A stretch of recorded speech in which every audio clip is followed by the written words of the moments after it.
नमस्कार, देवभूमि समाचार में आपका स्वागत है। आपके साथ मैं रीना झा बालियान। खबरों का रुख करेंगे, लेकिन उससे पहले एक नजर डालते हैं इस वक्त की हेडलाइंस पर। पुरोला नगर पंचायत को नगर पालिका बनाने का ऐलान। उत्तरकाशी के बड़कोट में सीएम धामी ने की बड़ी घोषणा। सरकारी योजनाओं के लाभार्थियों को दिया सम्मान। देहरादून से अयोध्या और काशी के लिए सीधी विमान सेवा की सौगात। अमृतसर के लिए भी शुरू होगी डायरेक्ट फ्लाइट। केंद्र ने मानी सीएम धामी की मांग।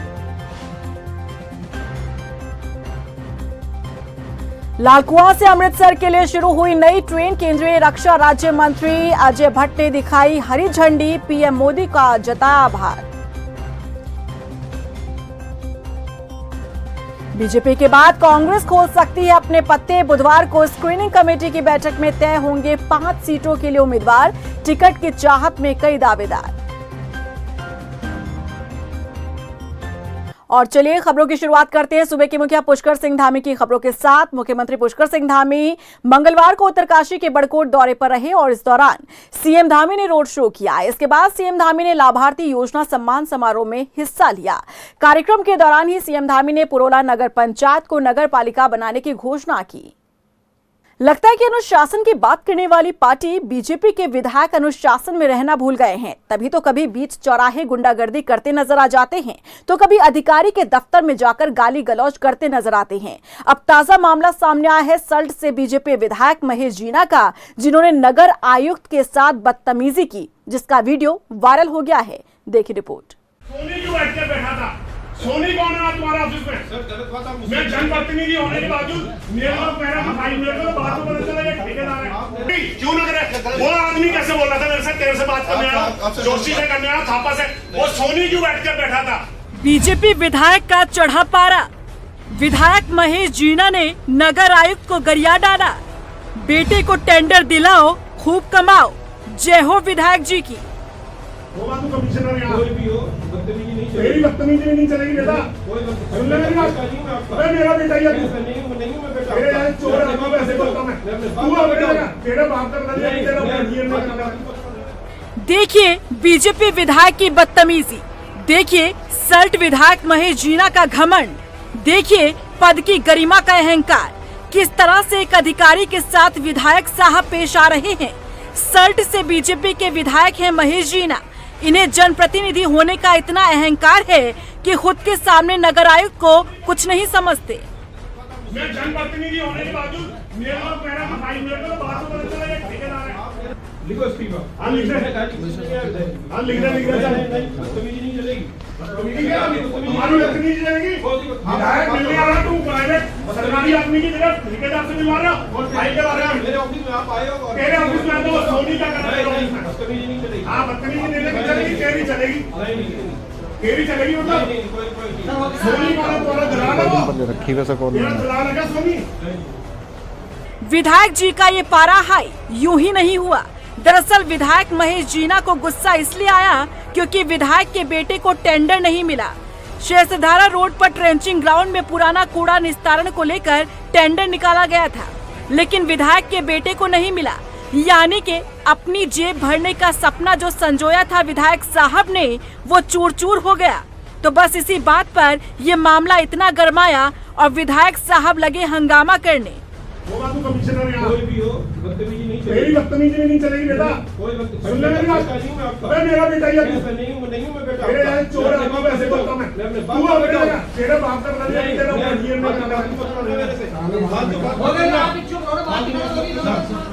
बीजेपी विधायक महेश जीना ने जिस तरह से नगर आयुक्त के साथ बदतमीजी की, उसे लेकर सफाई कर्मचारी यूनियन ने भी अपनी नाराजगी जाहिर करते हुए काम ठप करने का ऐलान कर दिया है। पता लगा कि 3:30-4 बजे के लगभग सल्ट से जो कुआं से कोई विधायक आए, हमारे नगर आयुक्त के साथ बदतमीजी करी, बहुत ही बुरी। उससे पहले वो हेल्थ में अनुभाग में जाके वहाँ बदतमीजी करी। उसमें फ़ौरन थापा हमारा कर्मचारी बल्कि भी रो रहा था। तो ये बदतमीजी हम बर्दाश्त नहीं करेंगे। कुल मिला के जब तक इसके कोई कार्रवाई, हम तो कहें कि सबसे पहले इसकी गिरफ्तारी हो, और कल से जो है हम कूड़ा और हमारा पूरा कार्यालय पूरा बंद रहेगा, सफाई व्यवस्था ठप रहेगी। वहीं कांग्रेस ने भी बीजेपी विधायक महेश जीना की इस बदतमीजी पर रिएक्शन दिया है। सुनिए। सहज धारा पर जो ट्रेंचिंग ग्राउंड है वहां पुराना कूड़ा निस्तारण का ये टेंडर होना था और टेंडर अपने बेटे को ना मिलता देख विधायक साहब ने अपना आपा खो दिया और नगर आयुक्त को खरी खरी सुना दी। ऐसे में सफाई कर्मचारी हड़ताल पर तो चले गए हैं और जाएं भी क्यों ना, क्योंकि सभी समाज में जिस तरह की भाषा का इस्तेमाल वो जनप्रतिनिधि विधायक साहब कर रहे हैं वो नाकाबिले बर्दाश्त है। इसलिए जनप्रतिनिधियों को सीधा करने के लिए उंगली टेढ़ी तो करनी पड़ेगी। वो आदमी कैसे बोल रहा था मेरे से, तेरे से बात करने आया, जोशी से करने आया, थापा से, वो सोनी क्यों बैठ कर बैठा था? सोनी कौन है तुम्हारे ऑफिस में? सर गलत बात है, मेरे जनप्रतिनिधि होने की। हैरानी की बात है, जो पार्टी हर समय अनुशासन की बात करती है उसी पार्टी में ऐसे नेताओं की भरमार है जो अपने पद की गरिमा को ही तार तार करने में लगी है। ऐसे में देखना होगा कि बीजेपी विधायक महेश जीना पर क्या कार्रवाई करती है। उधर राजधानी देहरादून में ग्राउंड ब्रेकिंग सेरेमनी कार्यक्रम का आयोजन हुआ जिसमें सीएम पुष्कर सिंह धामी ने शिरकत की। मंगलवार को सीएम धामी की मौजूदगी में 27,000 करोड़ के एमओयू की ग्राउंडिंग हुई। इन्वेस्टर समिट के जरिए अब तक 71,000 करोड़ की ग्राउंडिंग हो चुकी है। वहीं इस मौके पर सीएम धामी ने कहा कि सरकार राज्य में निवेश को बढ़ाने के लिए हर संभव काम कर रही है। प्रधानमंत्री जी का भी उत्तराखंड की देवतुल्य जनता की ओर से धन्यवाद करना चाहता हूं कि उन्होंने इस पूरे इन्वेस्टर समिट से लेकर कैसे उद्योग निवेश यहां बढ़ाया जा सकता है, किस प्रकार से यहां पर वेडिंग डेस्टिनेशन होना चाहिए, उसकी परिकल्पना देश दुनिया के सामने उत्तराखंड के लिए रखी। उसके कारण से आज हमको लगभग 71,000 करोड़ रुपए की ग्राउंडिंग हो चुकी है, जो कि एक बहुत बड़ी राशि है। 20% लगभग ये राशि है जो टोटल हमारे एमओयू हुए हैं और संभवतः एमओयू के बाद इतनी बड़ी ग्राउंडिंग कम देखने को मिलती है। इसमें हम सबको ये प्रोत्साहित करती है, हमारे अंदर ऊर्जा भी लाती है और आगे के लिए हमको और काम करना है। लालकुआं रेलवे स्टेशन पहुंचे केंद्रीय रक्षा एवं पर्यटन राज्य मंत्री अजय भट्ट ने लालकुआं से अमृतसर के लिए चलने वाली नई ट्रेन को हरी झंडी दिखाकर रवाना किया।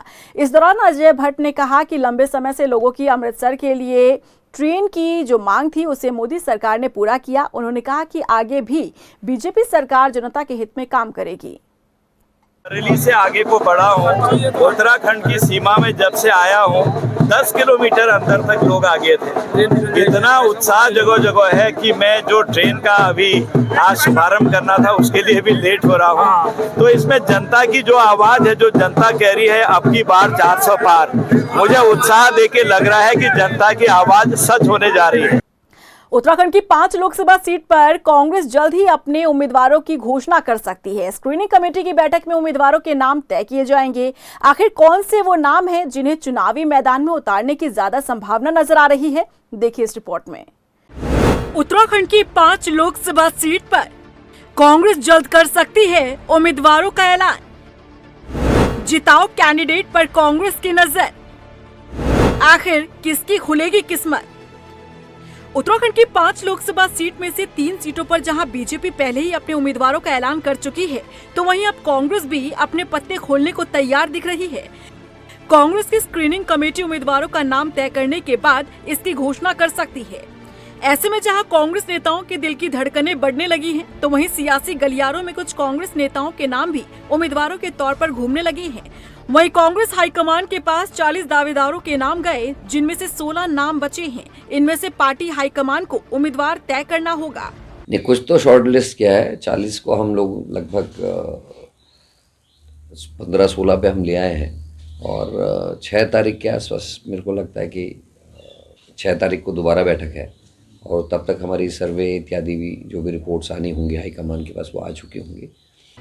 चलिए अब आपको बताते हैं कि आखिर वो कौन कौन से नाम हैं जिसमें से पार्टी हाईकमान 5 सीटों के लिए उम्मीदवार तय कर सकता है। हरिद्वार लोकसभा सीट, यहां से हरीश रावत और करण मारा उम्मीदवार हो सकते हैं। Almora Lok Sabha seat, Pradeep Tamta, Yashpal Arya. Tehri Lok Sabha seat, Pritam Singh, Vikram Singh, Nav Prabhat. Pauri Lok Sabha seat, Ganesh Godiyal, ज्योति रौतेला, मनीष खंडूड़ी। नैनीताल लोकसभा सीट, महेंद्र पाल सिंह, रंजीत रावत, दीपक बुलोटिया, गणेश उपाध्याय। माना जा रहा है कि कांग्रेस इन नामों में से ही मजबूत कैंडिडेट को चुनावी मैदान में उतारेगी। ऐसे में देखना होगा कि स्क्रीनिंग कमेटी किसके नाम पर मुहर लगाती है। देहरादून से अब अयोध्या और वाराणसी के लिए फ्लाइट शुरू होने जा रही है। इसके साथ ही अमृतसर के लिए भी फ्लाइट शुरू होने जा रही है। सीएम धामी की मांग पर केंद्र ने इन उड़ानों की स्वीकृति दे दी है। वहीं मुख्यमंत्री पुष्कर सिंह धामी 6 मार्च को इन तीनों ही हवाई सेवाओं का शुभारंभ करेंगे। अयोध्या के लिए चूँकि भगवान आराध्य हमारे हम सब के हमेशा हम सब के हृदय में रहने वाले प्रभु श्री राम का वहाँ पर प्राण प्रतिष्ठा हो गई है। भगवान राम वहाँ विराजित हो गए। हर कोई अयोध्या जाना चाहता है और हमने ये प्रयास किया, राज्य सरकार की तरफ से सेवा प्रारंभ की है कि कल से वो सेवा प्रारंभ हो रही है। अयोध्या के लिए भी हो रही है, बनारस के लिए भी हो रही है, अमृतसर के लिए भी हो रही है। देश के अन्य जो शहर छूटे हुए हैं उन शहरों के लिए भी हम जल्द सेवा शुरू करेंगे। मुख्यमंत्री पुष्कर सिंह धामी ने कहा कि हाल फिलहाल में घटी अराजकता को देखते हुए दंगा रोधी कानून को देवभूमि उत्तराखंड में लाया जा रहा है। सीएम धामी के मुताबिक इस एक्ट के लागू होने के बाद हिंसा में हुए नुकसान की भरपाई के लिए 8 लाख तक की रिकवरी उपद्रवियों से की जाएगी। आपको बता दें कि हालिया कैबिनेट में सरकार ने इस संबंध में कानून के मसौदे पर मुहर लगा दी है। देखिए, हमने बहुत सोच विचार के पहले हम नकल का कानून लेकर आए, नकल अध्यादेश लेकर आए। उसमें हमने बड़ा अध्ययन किया था। उसी प्रकार से पिछले समय में कुछ घटनाएं हुई हैं और उपद्रव हुआ है। हमारा प्रदेश बहुत शांत प्रदेश है, ये देवभूमि है। यहाँ पर इस प्रकार की तोड़फोड़, इस प्रकार का उपद्रव, निजी और सरकारी संपत्तियों को क्षति पहुँचाना, इसका कोई स्थान नहीं है। इसलिए हम अध्यादेश लाकर संपत्ति को नुकसान पहुँचाने वालों का, उपद्रव करने वालों के लिए कानून में कठोर कार्रवाई हो, उनके लिए कोई रास्ता न बचे, इसलिए हमने ये कानून लाए हैं। वहीं सीएम धामी ने कहा कि लोकसभा चुनाव से पहले अलग अलग विभागों में चयनित युवाओं को नियुक्ति पत्र दे दिया जाएगा। सीएम धामी ने बताया कि अब तक हजारों युवाओं को सरकार नियुक्ति पत्र बांट चुकी है। सीएम धामी ने कहा कि सरकार की कोशिश है जो वादा युवाओं से किया गया उसे पूरा किया जाए। रोजगार हमारी प्राथमिकता है। हमारे आदरणीय प्रधानमंत्री नरेंद्र मोदी जी के नेतृत्व में पूरे देश के अंदर 10 लाख लोगों को जो रोजगार देने का संकल्प लिया गया है, उसी के तहत उत्तराखंड में भी विभिन्न विभागों में हमने नियुक्तियां की हैं। जो कैलेंडर हमने जारी किया था, वो कैलेंडर हमारा पूरी तरह से एक कैलेंडर का जो भी उनका टाइम टेबल था, वो पूरी तरह से उसका पालन किया गया है। और भी जो नियुक्तियां हमारी होनी हैं, जो भी रिक्तियां हैं, उन सब पर भी हम नियुक्तियां जारी रखेंगे। लोहाघाट में बीजेपी महिला विंग ने शक्ति वंदन पदयात्रा का आयोजन किया। यात्रा के जरिए बीजेपी महिला मोर्चा ने महिला सशक्तिकरण के लिए चलाई जा रही केंद्र और राज्य सरकार की योजनाओं की जानकारी दी। इस मौके पर बीजेपी महिला मोर्चा ने पीएम मोदी का आभार व्यक्त किया। उन्होंने कहा कि बीजेपी राज में महिलाएं आत्मनिर्भर बन रही हैं। आज लोहाघाट एसडीएम कोर्ट से हम नारी शक्ति वंदन के माध्यम से पदयात्रा निकाले। इस माध्यम से हम आज माननीय हमारे प्रधानमंत्री श्री नरेंद्र मोदी जी और हमारे मुख्यमंत्री श्री पुष्कर सिंह धामी जी का धन्यवाद और आभार व्यक्त करें कि जो उन्होंने महिलाओं को सशक्त बनाने के लिए जो जन कल्याणकारी योजना चलाई जा रही हैं। उधर बीजेपी के राष्ट्रीय अध्यक्ष जेपी नड्डा के उत्तराखंड दौरे को लेकर एक बार फिर अपडेट आया है। जानकारी के मुताबिक अब जेपी नड्डा 9 या 10 मार्च को उत्तराखंड दौरे पर आएंगे। इस दौरे में नड्डा हल्द्वानी, हरिद्वार और देहरादून में आयोजित कार्यक्रम में हिस्सा लेंगे। बता दें कि इससे पहले जेपी नड्डा को 2 मार्च को आना था, लेकिन व्यस्तता के चलते दौरा रद्द हो गया। अभी जो 2 तारीख का उनका दौरा प्रस्तावित था, उत्तराखंड में मौसम के लिहाज से उनका दौरा स्थगित हुआ था और अब 9 तारीख को अथवा 10 तारीख को, अभी 2 दिन आज इसका लगभग निर्धारण हो जाएगा।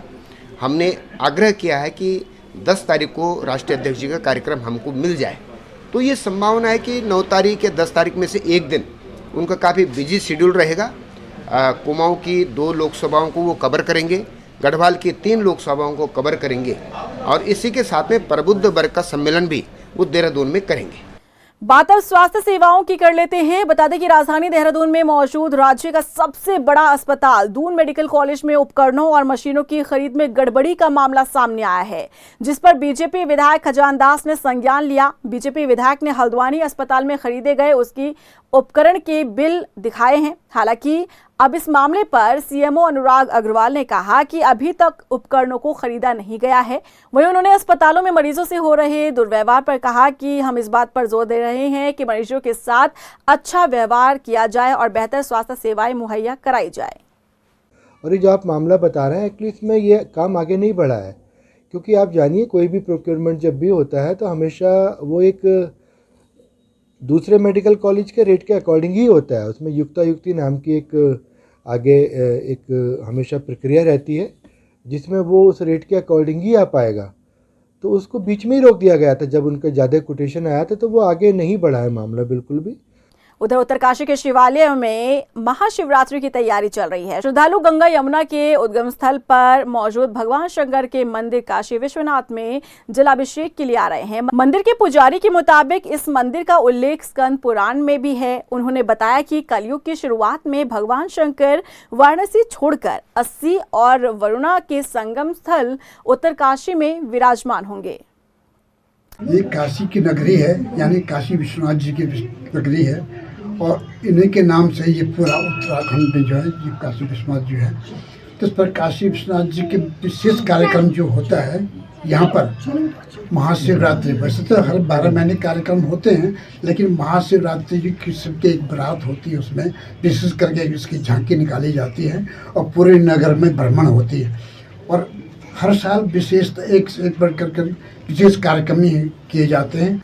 खबरों में बढ़ते हैं आगे। बता दें कि उत्तराखंड परिवहन विभाग ने चारधाम यात्रा को लेकर तैयारी शुरू कर दी है। आरटीओ सुनील शर्मा ने बताया कि यात्रा के संबंध में लगातार उच्च स्तरीय बैठक का आयोजन किया जा रहा है। उन्होंने बताया कि यात्रा में आने वाले श्रद्धालुओं को किसी तरह की समस्या ना हो, इस पर फोकस किया जा रहा है। सुनील शर्मा के मुताबिक आरटीओ जल्द ऑनलाइन सर्विसेज में बनाए जाने वाले ग्रीन कार्ड, ट्रिप कार्ड की सेवा को जल्द शुरू करेगा। देखिए, ऐसा है कि चारधाम यात्रा 2024 के संबंध में सीएस महोदया ने भी मीटिंग ली है और उन्होंने स्पष्ट निर्देश दिया हुआ है कि इस बार की मीटिंग में, इस बार की यात्रा में किसी भी प्रकार से यात्रियों को कोई असुविधा ना हो, उसके लिए हर विभाग अपनी योजना बना ले और उस पर कार्य शुरू कर दे। इसी के अंतर्गत परिवहन विभाग द्वारा ये योजना बना ली गई है कि जो भी ऑनलाइन सर्विसेज जैसे ग्रीन कार्ड की सर्विसेज या ट्रिप कार्ड की सर्विसेज है, उसकी बैक हैंड प्रिपरेशन कर ली जाए ताकि सर्वर से डाटा तुरंत फैच हो सके और आदमियों के जो भी आने वाले हमारे आगंतुक हैं उनके जो ग्रीन कार्ड है और ट्रिप कार्ड है आसानी से बन सके। उत्तराखंड पुलिस अब हाईटेक होने जा रही है। आधुनिक हथियारों के जरिए बदमाशों से निपटने का काम उत्तराखंड पुलिस करेगी। आखिर कैसे अपडेट होने जा रही है उत्तराखंड पुलिस, देखिए इस रिपोर्ट में। हाईटेक होगी उत्तराखंड पुलिस, अब दूर होगी हथियारों की कमी। पुलिस को मिलेगी एसएलआर और बुलेट प्रूफ जैकेट। आधुनिक हथियारों के जरिए बदमाशों से निपटने की तैयारी। पुलिस का अक्सर बदमाशों से आमना सामना होता है। इन परिस्थितियों से निपटने के लिए पुलिस को आधुनिक हथियार उपलब्ध कराए जा रहे हैं, जिसके लिए स्मॉल, स्मार्ट और हाईटेक हथियारों की खरीदारी की जा रही है। सेना में इस्तेमाल होने वाली 3000 एसएलआर यानी सेल्फ लोडिंग राइफल को पुलिस करीब 5 करोड़ की लागत से खरीदने जा रही है, जो इजी हैंडल और क्विक रिस्पांस के साथ काम करेगी। पुलिस अधिकारियों के अनुसार एसएलआर उत्तराखंड पुलिस के लिए प्रयुक्त हथियार है। उत्तराखंड पुलिस में माननीय मुख्यमंत्री के निर्देशन में उत्तराखंड पुलिस लगातार जो है मॉडर्नाइजेशन की ओर अग्रसर है। माननीय मुख्यमंत्री जी चाहते हैं कि हमारी पुलिस जो है वो आधुनिक हो और जो है जो बेस्ट से बेस्ट जो है वो हथियार उपकरण जो है उत्तराखंड पुलिस के पास रहे। तो इसमें जो है हम लोग स्मॉल वेपन्स पे हम लोग ज़्यादा हमारा स्ट्रेस है। तो हमारे जितने भी प्रमोशंस हुए हैं ASI एंड अबव, तो सभी को हम चाह रहे हैं कि स्मॉल वेपन्स जो है वो एक तो उसकी अनुमान्यता हो जाए शासन से और उसके बाद हमारी जो है खरीदारी स्मॉल वेपन्स पे ज़्यादा स्ट्रेस करे और 3 को फेज आउट करे। इसके अलावा जो परेड और बाकी अन्य चीज़ों पे जो है हम लोग लॉन्ग रेंज में इंसास और जो है ऐसे जो वेपन्स है SLR इंसास, इस पे ज़्यादा हम लोग का स्ट्रेस है। तो आने वाले दिनों में आपको जो है उत्तराखंड पुलिस और ज़्यादा जो है आधुनिक, स्मार्ट और सचल और तत्पर दिखेगी। बीते कुछ दिनों में ऐसी परिस्थितियां बनी जिसके चलते फील्ड में मौजूद पुलिस जवानों के लिए बुलेट प्रूफ जैकेट की कमी देखने को मिली। मामला हल्द्वानी के बनभूलपुरा कांड का हो या फिर बदमाशों के साथ मुठभेड़ के अलग अलग मामले या फिर मसूरी स्थित एक होटल में दबिश के दौरान दरोगा के घायल होने का मामला, इन तमाम घटनाओं में पुलिस के पास बुलेट प्रूफ जैकेट की कमी देखी गयी। मौजूदा समय में पुलिस विभाग के पास सीमित संख्या में बुलेट प्रूफ जैकेट है, जो कि अधिकतर रिजर्व पुलिस लाइन में ही जमा रहती है। इन जैकेट का इस्तेमाल एसटीएफ और एसओजी ही करती है। दबिश में जाने से पहले इन जैकेट को लेने के लिए पहले अनुमति लेनी होती है, जिसे देखते हुए अब चेन्नई से 1.5 करोड़ रुपए की बुलेट प्रूफ जैकेट की खरीदारी की जा रही है। इसका इस्तेमाल जल्द ही उत्तराखंड की पुलिस करती नजर आएगी। प्रूफ जैकेट भी जो है वो एक पुलिस के लिए बहुत अहम कारगर बचाव कवच है। तो इसमें भी जो है हमने अभी कुछ पुराने हमारे बुलेट जैकेट्स हो गए थे जो पुराने इससे चल रहे थे, तो हमने लेवल 4 के जो है अभी बुलेट प्रूफ जैकेट्स हम लोग ले रहे हैं और जल्दी जो सभी थाना चौकियों में वो उपलब्ध करा दिए जाएंगे। पुलिस को हाईटेक के साथ आधुनिक हथियारों से लैस किया जा रहा है, जिससे आने वाले समय में पुलिस बदमाशों का मुंहतोड़ जवाब दे सके। आगामी लोकसभा चुनाव के मद्देनजर पुलिस प्रशासन एक्टिव मोड पर है। आईजी गढ़वाल करण सिंह नगनियाल की माने तो गढ़वाल क्षेत्र के सभी 7 जिलों में एसएसपी और अन्य पुलिस अधिकारियों को निर्देशित किया गया है कि वो चुनाव आयोग की जारी गाइडलाइन का पालन करें। उन्होंने बताया कि एसएसपी को निर्देश दिए गए हैं कि जनपदों के बॉर्डर पर चेक पोस्ट लगाकर चेकिंग को अमल में लाया जाए।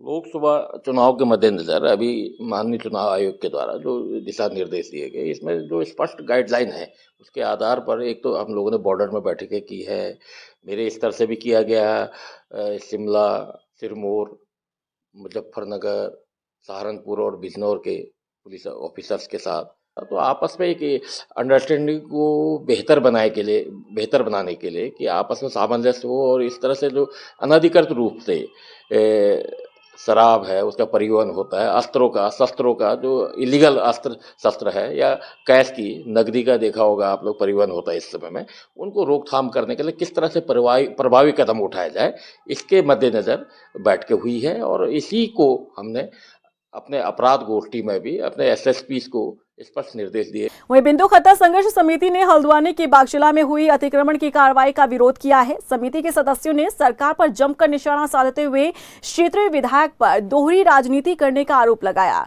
नाराज लोगों ने कहा कि सरकार बिंदु खत्ता को भी अतिक्रमण की सूची में शामिल कर बेसहारा लोगों को बेघर कर रही है, जिसका एक उदाहरण बागजिला है। लोगों ने सरकार की राजस्व गाँव की स्कीम पर भी सवाल उठाया।